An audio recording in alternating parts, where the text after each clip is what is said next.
Hello students, कैसे हैं आप लोग? सब बढ़िया। और आपका जो स्टडी पैटर्न है वो कैसा है आपका, ये अभी से आप डिसाइड कर लीजिए, क्योंकि एग्ज़ाम आने वाले हैं कुछ दिनों बाद आपके। तो अभी से अगर आपने स्टडी का जो पढ़ने का एक तरीका बना लिया है, उसी से आपका रिजल्ट डिसाइड होता है। तो अगर अभी आप ये टालते रहे कि चलिए एग्ज़ाम में पढ़ेंगे, तो ऐसा करने से आप एकदम से नया नया क्या पढ़ेंगे एग्जाम में, जो आपका पूरा बाउंस हो जाएगा। इसलिए कोई भी चीज़ है, छोटा छोटा आप सेलेक्ट कर लीजिए टॉपिक, एक सेगमेंट बना लीजिए, टारगेट बना लीजिए डेली का कि मुझे आज इतना पढ़ना है और आपको वो ख़त्म करना है। ऐसा करने से आपका सिलेबस थोड़े थोड़े हिस्से में बढ़ जाएगा और आपको पता भी नहीं चलेगा आप कब पूरा सिलेबस कंप्लीट कर चुके होंगे। तो आज हम लोग केमिस्ट्री का जो चैप्टर हमारा चल रहा था, एसिड बेस सॉल्ट, ये 10th क्लास का है। तो इसमें लगभग सारे टॉपिक खत्म हो चुके थे। आपके लास्ट के 2 टॉपिक बचे, एक ब्लीचिंग पाउडर और प्लास्टर ऑफ पेरिस।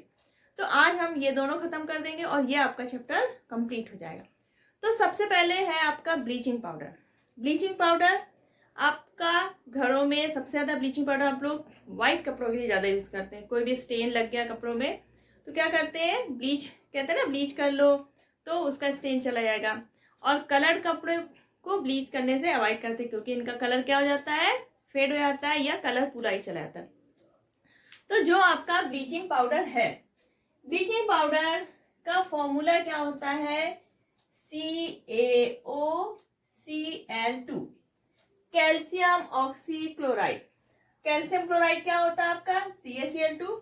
अब इसमें बीच में क्या आ गया, ऑक्सी भी, तो हमने बीच में एक ऑक्सीजन लगा दिया, कैल्शियम ऑक्सीक्लोराइड। अब इसका दूसरा नाम हम लोग ये भी कह सकते हैं कि ये है क्लोराइड ऑफ लाइम, क्योंकि ये लाइम से बनता है। तो इसका हम लोग प्रिपरेशन कैसे करते हैं, इसकी प्रिपरेशन करने के लिए हम क्या लेते हैं, जो आपका लाइम होता है तो हम ड्राई स्लेट लाइम लेते हैं, dry slate lime, calcium hydroxide. ये कैसा है, ड्राई स्लेट लाइम, ठीक। कैल्शियम हाइड्रोक्साइड लिया, इसमें हमने क्लोरीन गैस पास कराई, तो आपका बना calcium oxy chloride and water. Reaction हुई, जैसे आपका ये है कैल्शियम हाइड्रोक्साइड है, 2 है इसमें OH जुड़े हुए हैं, ये ऐसे मान लीजिए 2 OH जुड़े हैं। अब आया क्लोरीन, तो क्लोरीन 2 मॉलिक्यूल्स है, 2 क्लोरीन हमें इसमें ऐड करना है। तो एक OH को हटाया आपने और एक H को हटाया, तो क्या बन गया, यहाँ पर क्लोरीन आ गया और एक क्लोरीन इसकी जगह पे आ गया, और ये H और OH दोनों मिलके क्या बना लेंगे, वाटर। तो ऐसे आपका ब्लीचिंग पाउडर तैयार हो गया। सिंपल सी रिएक्शन है, इसमें कोई प्रॉब्लम नहीं हुई होगी आपको। अब आती है आपके ब्लीचिंग पाउडर की प्रॉपर्टीज क्या है। सबसे पहला तो ब्लीचिंग पाउडर आपका क्या है, व्हाइट कलर का पाउडर होता है। कैसा होता है, एक व्हाइट कलर का पाउडर होता है, जिसमें कि स्ट्रॉन्ग स्मेल आती है, स्ट्रॉन्ग स्मेल ऑफ क्लोरीन, और इसमें क्लोरीन की बहुत स्ट्रॉन्ग स्मेल आती है। सेकेंड पॉइंट, जो आपका ब्लीचिंग पाउडर ये है कोल्ड वाटर में सॉल्यूबल है, ये कोल्ड वाटर में क्या है, सॉल्यूबल है। और जब हम इस जो सॉल्यूबल हमने लिक्विड बनाया ब्लीचिंग पाउडर का, तो जब हम इसको यूज करते हैं तो लास्ट में एक पोर्शन रह जाता है, इनसॉल्यूबल पोर्शन जो रह जाता है लास्ट में, इनसॉल्यूबल पोर्शन जो लेफ्ट रह जाता है, left over, that is lime. ठीक है, आपने ब्लीचिंग पाउडर बनाया घोल के, तो उसको यूज कर लिया, लेकिन लास्ट में कुछ इनसॉल्यूबल पोर्शन रह जाता है। वैसे तो ये सॉल्यूबल होता है, लेकिन जो इनसॉल्यूबल पोर्शन रह जाता है दैट इज लाइम। और जो आपका ब्लीचिंग पाउडर है, तो जब इसकी हम डाइल्यूट एसिड से रिएक्शन करते हैं, जैसे है आपका, इसकी हमने कराई डाइल्यूट सल्फ्यूरिक एसिड से। तो जब ब्लीचिंग पाउडर की डाइल्यूट सल्फ्यूरिक एसिड से रिएक्शन पे आते हैं, तो ये क्या करता है, जितनी भी इसकी क्लोरीन है उसको क्या करता है, रिमूव कर देता है। यहाँ क्या बन गया, कैल्शियम सल्फेट, क्लोरीन पूरी हमारी मिल गई और वाटर। अब जो ये क्लोरीन मिला हमें, ठीक है, तो ये जो क्लोरीन है मेन यही आपका क्या है, ब्लीचिंग एजेंट। अब आप सोच रहे होंगे कि जब हमारा क्लोरीन ब्लीचिंग एजेंट है तो इसको कैल्शियम ऑक्सीक्लोराइड के फॉर्म में क्यों यूज नहीं क्यों करते हैं हम, क्लोरीन की तरह सिंपल क्लोरीन ही क्यों नहीं यूज करते। तो जो आपका क्लोरीन है इसको स्टोर करना काफी डिफिकल्ट होता है, तो क्लोरीन को स्टोर करने का एक हमने मीडियम बना लिया है कि इसको हम कैल्शियम ऑक्सीक्लोराइड के फॉर्म में स्टोर कर लेते हैं। ये आपका स्टोर करने में क्या है, इजी, और ये आपका स्टोर करने में काफी डिफिकल्टी आती है, इसलिए इसको हम स्टोर नहीं कर सकते। ठीक, तो जब आप ये डाइल्यूट एसिड के साथ रिएक्ट करेगा तो बहुत सारी क्लोरीन मिलती है और ये क्लोरीन आपका ब्लीचिंग एजेंट की तरह वर्क करता है। और जो क्लोरीन आपका ब्लीचिंग एजेंट की तरह काम कर रहे हैं ये इसकी ऑक्सीडाइजिंग प्रॉपर्टी के कारण होता है, ऑक्सीडाइजिंग प्रॉपर्टी। अब आपका जो क्लोरीन है ये क्या करता है, जो कलर्ड क्लॉथ्स हैं उनका कलर क्या कर देता है, रिमूव कर देता है। कलर क्या कर देता है, रिमूव कर देगा। ठीक, आप डाइल्यूट सल्फ्यूरिक एसिड की जगह अगर डाइल्यूट हाइड्रोक्लोरिक एसिड लेंगे तब भी आपकी क्लोरीन गैस बनेगी, और ये क्लोरीन जो बनती है यही ब्लीचिंग एजेंट की तरह काम करता है, और ये क्लोरीन की ऑक्सीडाइजिंग प्रॉपर्टी के कारण ही ये ब्लीचिंग एजेंट की तरह वर्क करता है। सिंपल। तो अब आपका जो ब्लीचिंग पाउडर है इसके हम लोग यूजेस देखेंगे। तो ब्लीचिंग एजेंट का यूज सबसे पहले तो हम लोग घरों में जानते हैं कि जो हमारे कॉटन क्लॉथ्स है, ऑन क्लॉथ्स है, तो उसका कलर हटाने या फिर स्टेन्स वगैरह हटाने में यूज करते हैं। यूज क्या है, सबसे पहला है आपका जो आपकी लिनेन और कॉटन टेक्सटाइल है। ठीक है, लिनेन और कॉटन टेक्सटाइल में ब्लीचिंग एजेंट की तरह काम करते हैं। और जो पेपर इंडस्ट्री है, अब पेपर इंडस्ट्री में जो आपका पेपर बनता है किससे बनता है, वुड पल्प से। तो इस वुड पल्प को ब्लीच करने के लिए, इस वुड पल्प को ब्लीच करने के लिए आपका ब्लीचिंग पाउडर यूज होता है। बहुत सारी रिएक्शन में ये ऑक्सीडाइजिंग एजेंट की तरह भी यूज होता है as oxidising agent in chemical reaction. ठीक है, ऑक्सीडाइजिंग एजेंट की तरह यूज हो गया। थर्ड, आपका जो ड्रिंकिंग वाटर है, ड्रिंकिंग वाटर जो आपका घरों में आता है, वाटर सप्लाई जो आती है उसको डिसइंफेक्ट करने के लिए, क्योंकि ये क्या करता है, जर्म्स को क्या करता है, किल करता है। तो जो हमारे घर में वाटर सप्लाई आती है उसमें इसका यूज करते हैं वाटर को डिसइंफेक्ट करने के लिए।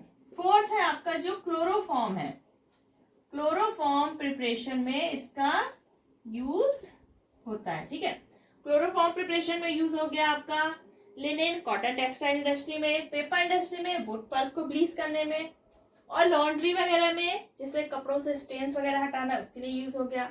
ऑक्सीडाइजिंग एजेंट की तरह हो गया, ड्रिंकिंग वाटर को क्लीन करने के लिए हो गया, क्लोरोफॉर्म प्रिपरेशन में हो गया। और लास्ट यूज है आपकी जो वूल है, वूल कैसी होती है, श्रिंक हो जाती है, तो इसको अनश्रिंकेबल बनाने में हमारा ब्लीचिंग पाउडर यूज होता है। तो ये थे आपके सिंपल से ब्लीचिंग पाउडर के यूज।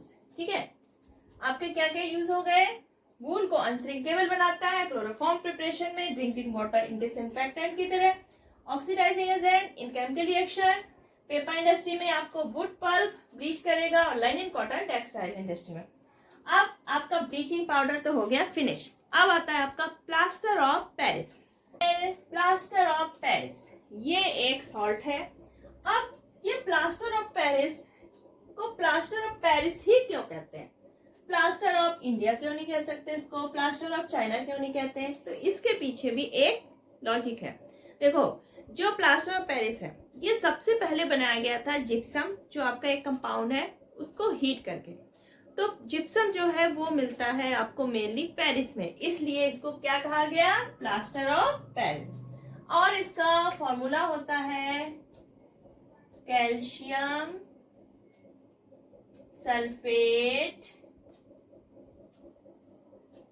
हेमीहाइड्रेट। या फिर इसको कह सकते हैं हाफ हाइड्रेट,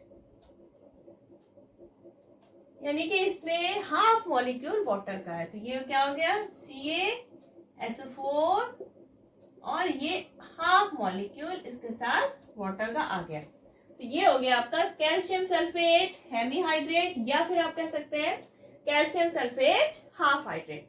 इसको आप या तो हाफ वाटर का लगा दी, या फिर आप ऐसे लिखें 2CaSO4 और H2O। आप कोई भी फॉर्मूला यूज कर सकते हैं। प्लास्टर ऑफ पेरिस का मैसिव यूज होता था आपका कंस्ट्रक्शन इंडस्ट्री वगैरह में, ठीक। लेकिन अब आपके इसके यूज काफी अलग अलग हो गए। मेनली हम लोग इसको किस नाम से जानते हैं, पीओपी। पीओपी जो आपके घरों में डिजाइन वगैरह सीलिंग वगैरह बनाने में यूज होती है, तो ये आपने नाम जरूर सुना होगा, पीओपी, ठीक। तो हमें इसका मेनली एक ही यूज पता है, जब आपके घरों में वॉल्स में या फिर सीलिंग्स में जो डिजाइन वगैरह बनती है उसका यूज। तो सबसे पहले हम इसका देखते हैं इसका प्रोडक्शन ऑफ पेरिस है। तो इसका प्रोडक्शन हम लोग किससे करते हैं, लेते हैं हम जिप्सम।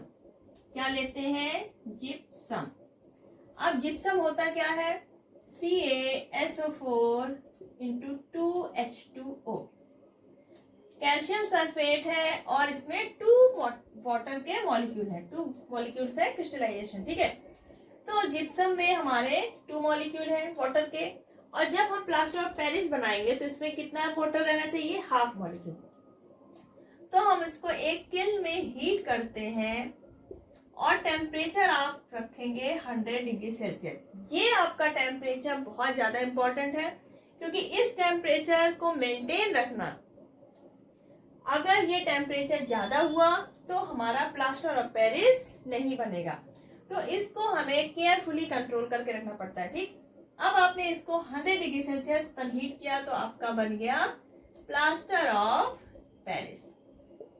इसमें क्या हुआ, हाफ मॉलिक्यूल आपका इस पे रह गया, और इसका जो 3/4 वाटर के मॉलिक्यूल्स है वो हट गए इससे। तो ये आपका क्या बन गया, प्लास्टर ऑफ पेरिस।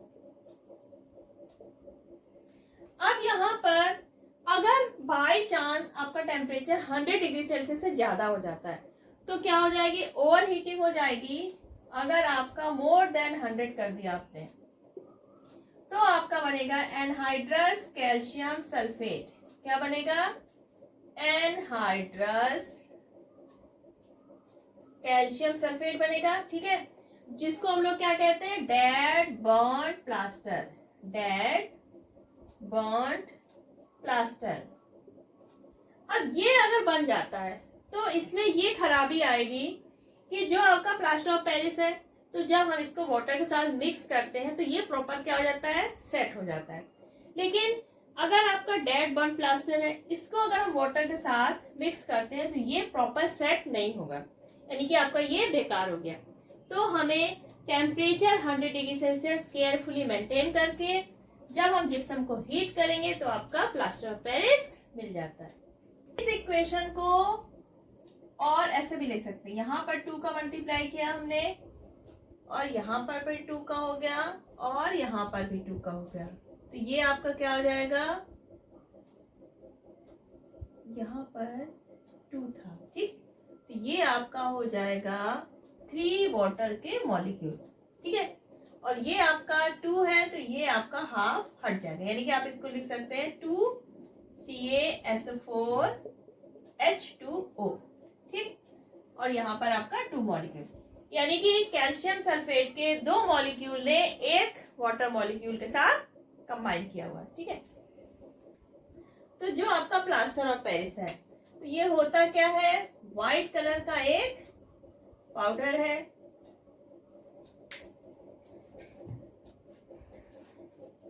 अब plaster of Paris CaSO4 half H2O जब ये वाटर के साथ मिक्स होगा, जब ये वाटर के साथ मिक्स होता है तो क्या बना लेगा आपका जिप्सम, क्या बना लेगा जिप्सम, यानी कि रिवर्स रिएक्शन होगी। ये आपका होगा POP, वाटर के साथ मिला तो ये बन गया जिप्सम। तो जब हम प्लास्टर ऑफ पेरिस को वाटर के साथ मिक्स करते हैं तो अबाउट हाफ एन आवर में ये सेट हो जाता है एक हार्ड मास के फॉर्म में और जिप्सम बन गया आपका। इसलिए इसको हम लोग क्या करते हैं, मॉइस्चर प्रूफ कंटेनर में रखते हैं, क्योंकि ये मॉइस्चर को अगर इसने गेन कर लिया तो किस में चेंज हो जाएगा, जिप्सम में, और ये हार्ड मास में चेंज हो जाएगा जो कि आपका यूजलेस हो जाएगा। इसलिए इसको मॉइस्चर प्रूफ कंटेनर में स्टोर करते हैं। ठीक, तो ये जब सेट होता है, जब ये वाटर के साथ मिलके फिर जब ये जिप्सम बनेगा, जब सेट होता है तो ये क्या होता है, इसके वॉल्यूम में हल्का सा एक्सपेंशन हो जाता है। इसलिए इसका यूज हम लोग जो स्टैच्यूज और टॉयज के कास्ट वगैरह होते हैं वो बनाने में हम लोग इसका यूज करते हैं। आपने देखा होगा स्टैच्यू वगैरह बनाने में यही पीओपी यूज होता है। ठीक है, जैसे आपका वो फ्रेम हुआ उसके ऊपर इसको कर दिया था, बाद में फ्रेम अलग हो जाता है और आपका स्टैच्यू बनके तैयार हो जाता है। तो ये हो गया काफी इसका अच्छा यूज। प्लास्टर ऑफ पेरिस का सबसे पहला यूज है आपका हॉस्पिटल्स। हॉस्पिटल में क्या यूज है इसका, जैसे आपने देखा होगा किसी का जब फ्रैक्चर वगैरह हो जाता है तो एक वो व्हाइट कलर का पूरा हार्ड क्या होता है, कोटिंग टाइप की होती है, ताकि जो आपका फ्रैक्चर पोर्शन है वो मूवमेंट ना करे और जो आपकी बोन डिसलोकेट हो गई है उसके फिक्सिंग के लिए। तो ये हॉस्पिटल में जैसे फ्रैक्चर वगैरह हो जाता है तो जो लिम्ब है उसके चारों तरफ क्या करेंगे, पूरा प्लास्टर ऑफ पेरिस की कोटिंग कर दी जाती है और एक पर्टिकुलर टाइम के बाद उसको फिर हटा दिया जाता है। आपने देखा हो जैसे डेंटिस्ट वगैरह होते हैं, जब वो टूथ किसी का दांत जैसे लगाना होता है तो उसका साइज लेना पड़ता है ना, उसका फ्रेम कि किस साइज का है, तो आपके डेंटिस्ट भी इसी का यूज करते हैं। ठीक है, तो हॉस्पिटल में हो गया फ्रैक्चर वाला और डेंटिस्ट वगैरह। सेकेंड आपका पीओपी का घरों में यूज होता है। जो घरों में क्या होता है, वॉल्स है, सीलिंग्स में डेकोरेट करने के लिए डिजाइन वगैरह है। लेबोरेटरी में जहाँ पे आपको एयर प्रूफ मीडियम चाहिए तो वहां पे जैसे ऑपरेटर्स हैं तो उनको एयर टाइट बनाने के लिए, लैब वगैरह में एयर टाइट बनाने के लिए हम इसको साइड्स में क्या कर देते हैं, फिक्स कर देते हैं। जहां पे भी गैप वगैरह होता है, घरों में भी देखा होगा जैसे कॉर्नर्स पे टाइल्स वगैरह के कहीं पे वॉल में गैप है तो इसको फिल कर देते हैं। और जब पेंट वगैरह होता है तो पहले वॉल्स को इससे क्या कर देते हैं, एक कोटिंग कर देते हैं, है ना, वॉल कोटिंग करते हैं हम लोग इससे, ताकि आपकी जो फिनिशिंग आती है वो कैसी होती है, जो पेंट की फिनिशिंग आती है वो कैसी होती है, अच्छी होती है, और आपकी वॉल्स कैसी हो जाती है, वाटरप्रूफ, और पेंट आपका लंबे दिनों तक चलता रहता है। और आपका जो कास्ट है, स्टैचू है, टॉयज है, जो चीप ऑर्नामेंट्स वगैरह है, उनको बनाने में भी आपका पीओपी का यूज होता है। कास्ट फॉर स्टैचू, टॉयज, आपके चीप ऑर्नामेंट हो गए, ठीक है, इन सब चीजों में आपका पीओपी का यूज होता है। फायर प्रूफ मटेरियल होते हैं, फायर प्रूफ मटेरियल, उनको बनाने में भी आपका पीओपी यूज होता है। तो ये तो हो गया पीओपी का यूज। तो इन शॉर्ट्स में आपको क्या करना है, उसका थोड़ा इंट्रोडक्शन देना है कि होता क्या है, केमिकल फॉर्मूला क्या है, कैसे बनता है और इसके यूजेस क्या है, प्रॉपर्टी। तो ये 4-5 चीजें आती हैं एग्जाम्स में, तो इनको एक पूरा एक सॉल्ट का अलग अलग सबका आपको याद करना है। ठीक है, तो जैसे आपसे पूछा गया कि ब्लीचिंग पाउडर के बारे में बताइए, तो सबसे पहले आप ब्लीचिंग पाउडर के क्या लिखेंगे, उसका केमिकल फॉर्मूला, ठीक, फिर उसके बाद उसका प्रोडक्शन कैसे होता है, उसकी प्रॉपर्टीज क्या है, देन इसके यूजेस क्या है। तो इस तरह से आपके सारे सॉर्ट्स एग्जाम बेस पे काफी इंपॉर्टेंट है। तो आज आपका ये चैप्टर एसिड बेस और सॉल्ट्स फिनिश हो गया है। अगर इस चैप्टर में आपको कोई प्रॉब्लम हो तो आप कमेंट सेक्शन बॉक्स पे लिखिए, और अगर आप चैनल पर नए हैं तो चैनल सब्सक्राइब करना बिल्कुल मत भूलिए और बेल आइकन आप जरूर प्रेस करिए, ताकि जैसे ही वीडियो अपलोड होते हैं आपके पास फटाफट पहुंच जाए। तो वीडियो अगर पसंद आया हो तो इसको लाइक और शेयर करिए। नेक्स्ट वीडियो आने तक अपना ख्याल रखिए, बाय बाय।